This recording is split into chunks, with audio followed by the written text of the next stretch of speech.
इस तरह के बहुत सारे मतलब कि बिल लाए जाएंगे। माजी में हुआ है, अभी हो रहा है, आने वाले दिनों में भी होगा। मैं तो कहूँगा कि इंडिया के मुसलमान इस हवाले से बिल्कुल ज़हनी तौर पर तैयार रहें कि इस तरह के बिल लाए जाएंगे और हमें इस तरह के बिल्स का मुकाबला करना चाहिए। अभी अगर लगता है कि वो ज़रूरी था तो क्यों नहीं कंसल्टेशन किया गया all India personal law board से या फिर असम के जमीयत उलमाए हिंद से करना था तो उनसे कंसल्टेशन करते, क्योंकि ये जो है कई सारे मुसलमानों को इफेक्ट करेगा। गलत है, ये रोक नहीं लगाना चाहिए। आज से नहीं, सदियों से चली आ रही है ये परंपरा।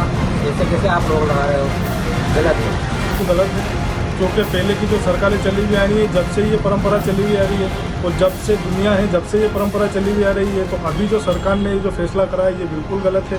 क्योंकि पहले की सरकारें जो थी उसमें भी पढ़ी जा रही थी नमाज, और अभी की जो सरकार है इसमें भी पढ़ी जा रही है नमाज। নগাঁৱৰ একাংশ ব্যৱসায়ীয়ে ক'লে যে আমি উজনিত মাছ নপঠাওঁ, আমি স্বাস্থ্যসন্মত মাছ আমি খাব লাগে। অস্বাস্থ্যসন্মত মাছ খালে আমাৰ শৰীৰত ক্ষতি হয়।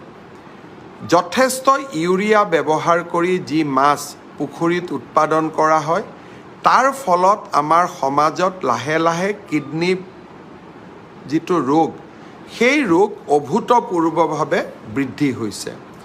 আমি অসমত ইমান ডায়েলিচিছ মেচিন আনিছোঁ, তথাপিতো কিডনী ডায়েলিচিছৰ কাৰণে ৱেইটিঙত পেচেণ্ট থাকেই।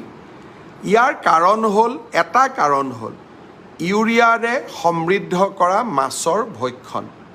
যদি নগাঁৱৰ পৰা মাছ নাযায়, উজনি অসমত যদি আমি থলুৱাভাৱে মাছ উৎপাদন কৰিব পাৰোঁ, ই ৰাজনৈতিক অৰ্থনৈতিক কথাক বাদ দিও স্বাস্থ্যৰ ক্ষেত্ৰত ই এক পজিটিভ প্ৰভাৱ পেলাব। অৰ্থনৈতিক ব্লেকমেইলিঙৰ কথাটো মই बात दिसो। साहब कैसे देखते हैं आसाम असेंबली का जो डिसीजन है, 2 घंटे जो नमाज के लिए वक्त दिया जाता था अब वो बंद कर दिया गया है, यानी कि जुम्मा के टाइम अब मुस्लिम लेजिस्लेटर को नमाज पढ़ने के लिए 2 घंटे की छुट्टी जो मिलती थी वो नहीं दी जाएगी। देखिए, नमाज के लिए, पूजा के लिए, गुरु ग्रंथ साहब को पढ़ने के लिए कोई अधर्मी आदमी ही मना कर सकता है।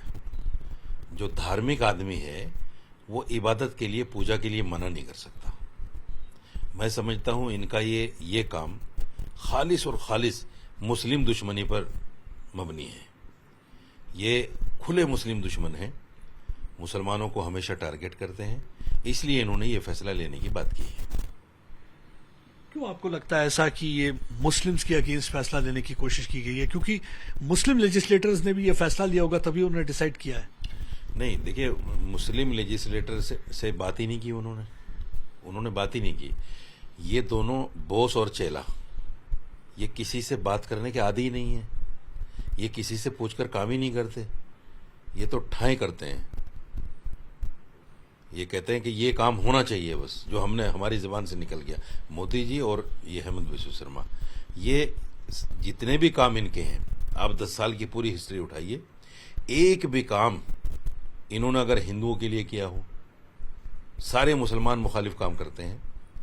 और इसलिए करते हैं कि जितना ये हिट मुसलमानों को करते हैं, इनको लगता है, हालांकि ऐसा नहीं है, इनको लगता है कि जितना हिट हम मुसलमानों को करेंगे हिंदू हमारी तरफ आएगा।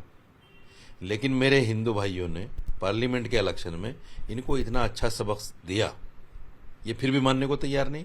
अब देखिए, हेमंत बिस्व शर्मा की जो पोजीशन है, कभी ये बात करते हैं आसाम की डेमोग्राफी पे कि साहब बांग्लादेश से जो मुस्लिम घुसपैठिए आते हैं उनसे डेमोग्राफी चेंज हो गई आसाम की।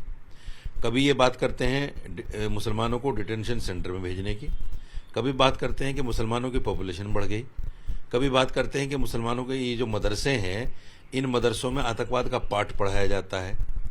और हद तो ये हो गई कि मेघालय यूनिवर्सिटी एक वाहिद यूनिवर्सिटी है जिससे आसाम में जो है बच्चे नौकरियां पाते हैं। इन्होंने कहा कि नहीं, उस यूनिवर्सिटी से पढ़े हुए मुस्लिम बच्चों को हम नौकरियां नहीं देंगे।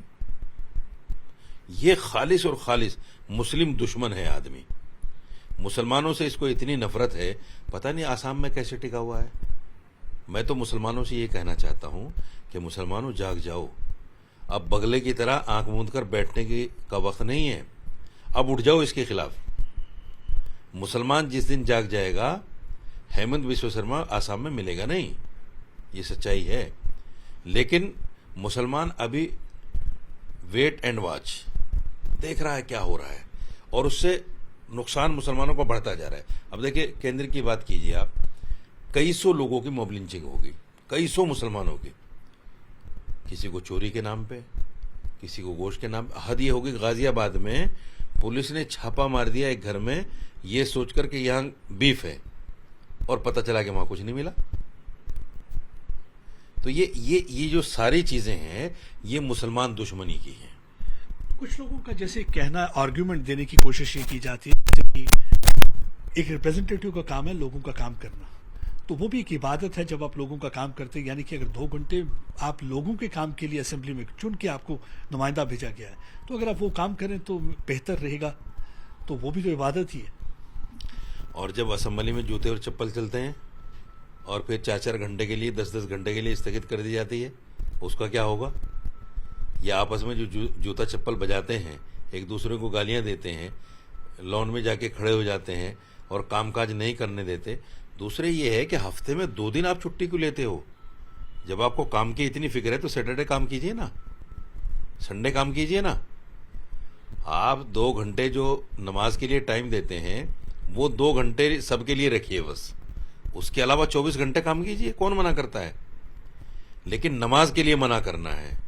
असल मकसद ये है कि मुसलमान को नमाज के लिए मैं ये नहीं कहता कि जितने भी विधानसभा में मुस्लिम मेंबर हैं वो सारे के सारे पक्के नमाजी हैं और वो 5 वक्त की नमाज पढ़, मैं ये नहीं कह रहा हूँ, लेकिन इसकी मंशा ये है कि नमाज के लिए हिट करना है मुसलमानों को, क्योंकि नमाज के लिए हिट करूंगा तो मुसलमान बिल बिलाएगा, मेरे खिलाफ बोलेगा, हिंदुओं के पास मैसेज जाएगा कि साहब ये देखो मुसलमान इस तरह का काम कर रहे हैं। ये जो तर्क है कि साहब वहां काम करेंगे, ये कुतर्क है, ये तर्क नहीं है। क्योंकि आपने भी असेंबलियों को देखा और पार्लियामेंट को भी देखा होगा, सब लोग खड़े हो जाते हैं चेयरमैन के सामने और काम ही नहीं करने देते, और गालियां तक होती है आपस में, मेजें चल जाती हैं, कुर्सियां उठा उठा के फेंक देते हैं, और फिर कई दिन के लिए स्थगित कर दिया जाता है कि नहीं 2 दिन काम नहीं होगा या 4 दिन काम नहीं होगा। तो उस वक्त कहाँ काम जाता है? और दूसरी बात ये, काम बीजेपी सरकार कर कहाँ रही है? इन्होंने 2 करोड़ नौकरियों का वादा किया था हर साल, कहाँ दी है? 15 लाख का वादा किया, कहाँ दिया था? बुलेट ट्रेन का वादा किया, कहाँ है बुलेट ट्रेन? काला धन वापस लाएंगे, कहाँ है काला धन? अपने दोस्तों को भगा दिया, अपने दोस्तों का कर्जा माफ कर दिया। किसान आज भी त्राही त्राही कर रहा है, उसका कर्जा माफ नहीं हुआ, उसका बिजली का बिल तक माफ नहीं होता, उसका कनेक्शन काट दिया जाता है, उसके खेत में पानी नहीं है, वो बेचारा 6 महीने बीज डालने के बाद इंतजार करता है, जब फसल का टाइम आता है तो कोड़ियों के दाम में उसको खरीद लेते हैं। आज महंगाई जिस चरम सीमा पे है, क्या इनको शर्म आती है कभी? मैं परसों की बात है, परसों मार्केट गया सब्जी लेने, मैंने उससे कहा भाई धनिया दे दो। उसने कहा मियाँ धनिया की बात छोड़ दो, धनिया 400 रुपये किलो है। मैंने कहा 5 रुपए का दे दो, बोले 5 का भी नहीं मिलेगा, 10 से कम नहीं मिलेगा, और 2 टहनी उसके धनिया की दी 10 रुपए की। क्या कहना चाहेंगे हेमंत विश्व शर्मा? हेमंत विश्व शर्मा से मैं ये कहना चाहता हूं कि आप जो है औकात में आ जाओ। जो काम आपको ऊपर वाले ने सौंपा है, ये वक्त होता है, हर वक्त आदमी की जिंदगी एक सी नहीं रहती। अब वक्त है आपके पास, कुछ अच्छा करके चले जाओ ना। आपकी सियासत जो नेगेटिव जा रही है, आप कुछ अच्छा करके चले जाओ। अरे मुसलमान भी इस देश का नागरिक है, मुसलमान भी यहीं का बाशिंदा है, और यहाँ का मुसलमान पाकिस्तान के मुसलमान से ज्यादा पक्का मुसलमान है, क्योंकि हम यहाँ अपने हिंदू भाइयों के साथ, अपने सिख भाइयों के साथ, ईसाई भाइयों के साथ रहते हैं, और सबके साथ तालमेल के साथ रहते हैं, और हमने हिंदुस्तान को चुना है। हम बाय डिफॉल्ट नहीं है यहाँ, ये हमारी चॉइस थी, हमारे पास ऑप्शन खुले हुए थे, आज भी ऑप्शन खुले हुए हैं, लेकिन हम नहीं जाना चाहते। हमें पता है कि हम यहाँ ज्यादा सेफ हैं, और हम इस मुल्क की हिफाजत के लिए कुछ भी कर सकते हैं। बीजेपी अगर ये चाहे कि हम मुल्क को तोड़ देंगे, हम तोड़ने नहीं देंगे। जब नंबर ऐसा आएगा ना, तो मुसलमान सबसे आगे मिलेगा इस मुल्क की हिफाजत के लिए, इस मुल्क को जोड़े रखने के लिए, इस मुल्क को आगे बढ़ाने के लिए। ये इनकी गलत फहमी है कि हम नफरत फैलाकर इस मुल्क को, मुसलमानों को फिर अलग से एक पाकिस्तान दे देंगे, या अलग से इनको हिंदुस्तान से अलग कर देंगे और फिर अपनी मनमानी करेंगे। ये ऐसा होने वाला अब नहीं है। 1947 में देश के लोगों ने जो देख लिया वो देख लिया, अब ऐसा नहीं होगा। अब मुसलमान जाग चुका है और मैं अपील भी करना चाहता हूं आपके चैनल के माध्यम से मुसलमानों से कि अब जाग जाओ, जागने का वक्त आ गया और इन लोगों से ऐसी लड़ाई लड़ो जैसी अंग्रेजों से लड़ाई लड़ी थी। जैसे हमने अंग्रेजों को भगाया था, हिंदू मुसलमान सिख ईसाई सबने मिलकर, ऐसे ही सब लोग मिलकर इनको भी यहां से भगाने का काम करो। बीजेपी को निकाल दो देश से। मौलाना साहब कहते हैं कि वक्त आ गया कि मुसलमान जाग जाए और बीजेपी को भगा दें, जैसे अंग्रेजों को हिंदुस्तानियों ने एक बार मिलकर भगाया था, वही वक्त आ गया है।